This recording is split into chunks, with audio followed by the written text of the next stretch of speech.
So let's go back for some comparison. 2 weekends ago, 104, 105, 106, terrible. Last weekend, it was hot, 100 degrees. This weekend, 80s and 90s. This is really good. And you know what? We kind of got a taste of that stuff yesterday with highs basically either in the 70s or 80s. It didn't matter if you were in Tahoe, San Francisco, or anywhere in between. You were either in the 70s or 80s. And today's pretty much going to be the same kind of day.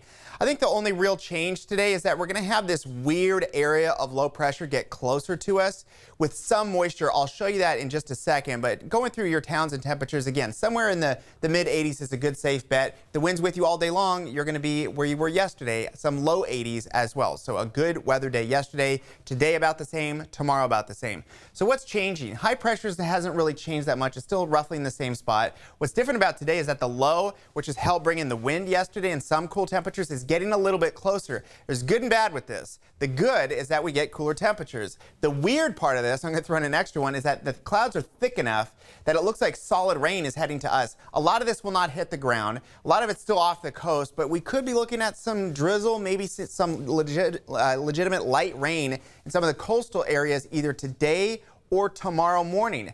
But the wind's going to be something that everyone deals with today as well as tomorrow. Remember, 80s for highs, then quickly you start dropping off, you add in some wind, it might feel even chilly into this evening. So plan on that kind of a day. I want to focus on the rain one more time here because I think this is kind of a weird thing. It's mostly just clouds today. It doesn't really make it too far inland, but watch early tomorrow morning. This is a weird one. That some of these light showers could actually hold all the way to the coastal areas, bringing some light rain to places like San Francisco or maybe San Rafael and Marin County, maybe even Oakland. 80s today, 90s tomorrow. And a little bit earlier I did mention there's good and bad with this. The bad is that there is a big fire risk in far northern California today. I'll talk more about that a little bit later on.